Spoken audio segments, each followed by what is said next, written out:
Welcome into the Power MMA Show podcast. I am your host, Blaine Brooks, the Power MMA Insider.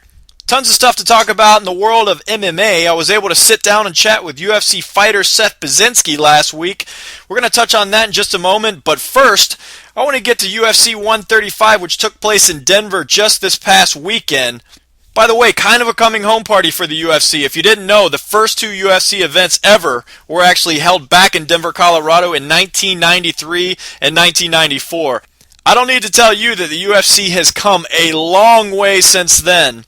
I think most people would generally agree that Dana White and the UFC have done an amazing job of putting together the best matchups and the best fights at every single card.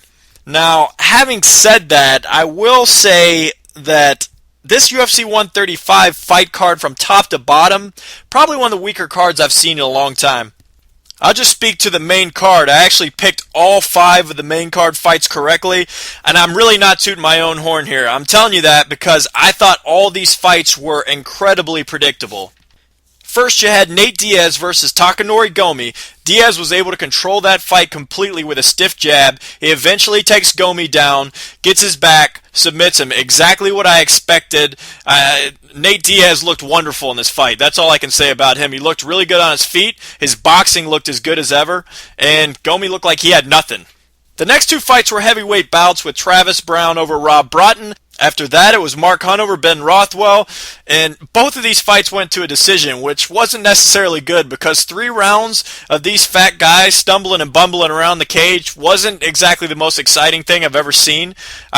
To be honest with you, I was tweeting back and forth with friends talking about how boring these fights were. The most exciting thing that I think happened in either of these fights was just laughing at how funny and exhausted Hunt and Rothwell were in that fight, especially Ben Rothwell, man. These guys were literally stumbling around the cage, had their hands on their knees just gasping for air. I mean, guys, come on. I respect the hell out of what you do, but if you're going to be on pay-per-view TV, you got to put on a show for the people, and that was not entertaining. Now let's get to the fights that made the night worth the wait. You had Josh Koscheck versus UFC Hall of Famer Matt Hughes.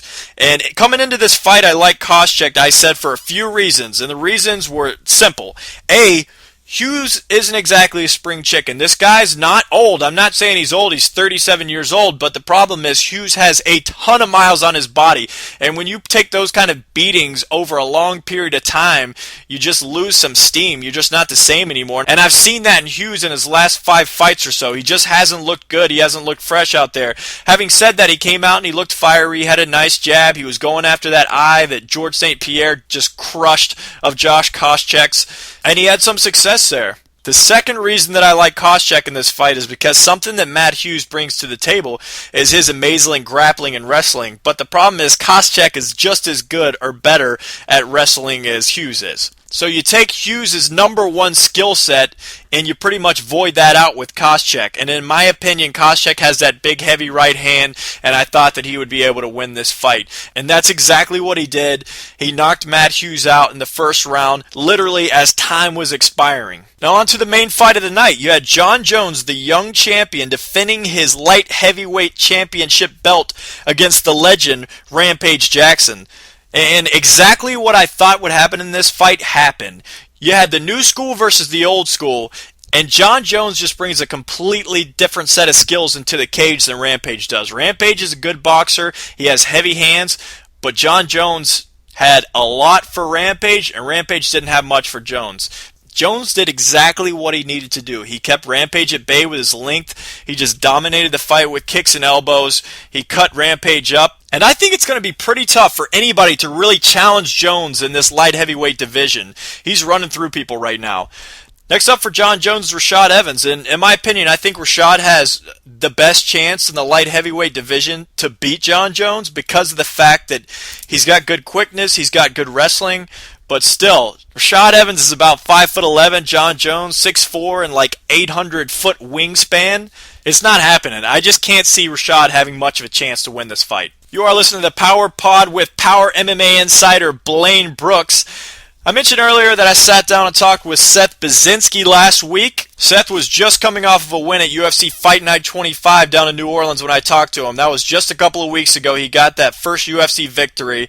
He put on a dominating performance over Clay Harbison. I asked Seth what that meant to him to get that first UFC victory under his belt. Yeah, man. I mean, it felt great. It's a small step in my career in the UFC, but it definitely takes a lot of pressure off you getting out there and getting your first UFC win. Yeah, absolutely. I think you get that monkey off your back with your first win. You build a little bit of confidence. And I wanted to know from Seth, what does that confidence mean to you going forward? I felt I was going to win, and you always tell yourself you're going to go perform and do things in that fashion. But, and then when it happens, it's kind of like, I wouldn't say reassurance, but just kind of a big relief. And now, I know I can compete at that level, and it's just going to take it one step at a time, one fight at a time, one day at a time, and just try and slowly start chipping away at the welterweight division in UFC. Some of you guys probably remember Seth from the TV series The Ultimate Fighter Season 11. Seth talked a little bit about his experience there in the house and what he took away from it all. I never really had a professional camp, and what I mean by that is someone like Simpson, he's 37 years old, he's always in shape, he's really dedicated his life to being an athlete, and it was a big eye-opener for me going on the show and seeing guys like Tito and Chuck and Rich Franklin and all these high-level fighters, and realizing that all of them have one thing in common, and they've dedicated their entire life to this, and it was either the writing was on the wall. I was going to either change a lot of things in my personal life and change a lot of things I was doing and sacrifice a lot more, or I was going to retire, because there was no way I could compete at the top level living the lifestyle I was. Now, when the show was all wrapped up, Seth lost his last match versus Brad Tavares at the finale, and he was not offered a UFC contract. And it's been a really, really hard road for Seth to get back to the UFC. I wanted to know from Seth what kept him motivated to train and to get back to the UFC. Probably just my competitive nature and not wanting to give up on my dream. I always told everybody from the day I started fighting that, I was going to fight in the UFC, and everyone kind of laughed at me like I was crazy, and, it was just kind of, I wouldn't say proving everybody wrong.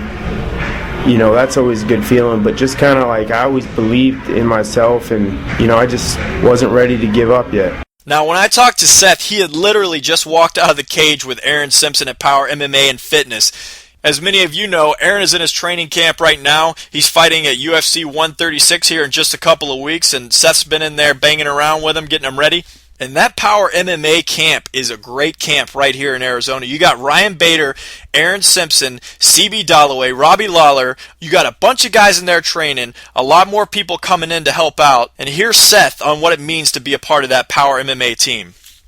Man, I don't even know what I did to get so lucky, but I feel I'm the weakest link, and I'm the one on the team that has the most to grow, and I don't feel like I've hit my roof yet, and I feel like every week I'm getting so much better, and all these guys compete at such a top level every day.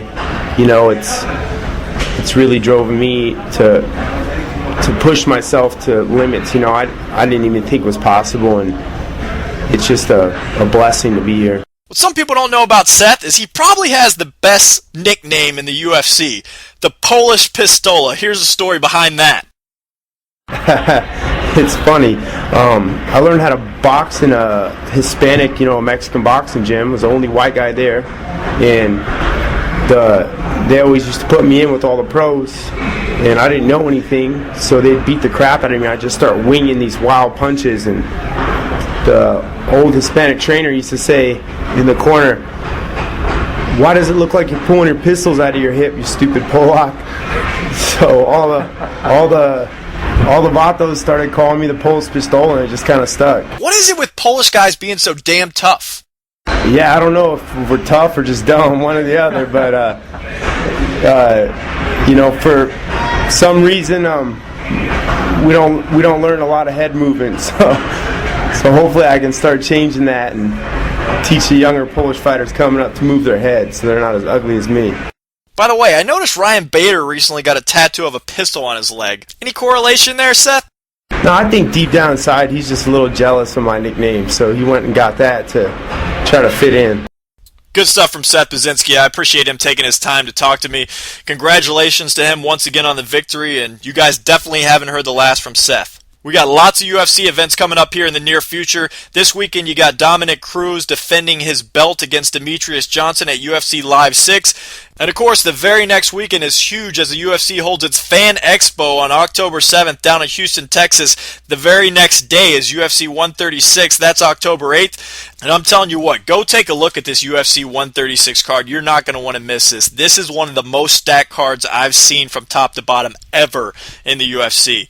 You got the headliners, which of course are Frankie Edgar defending his belt against Gray Maynard. You got Sonnen versus Stan. You got Kenny Florian fighting in there, Melvin Gillard. It's unbelievable the fights that are happening on that card. It feels like there's like 4 championship fights on that card.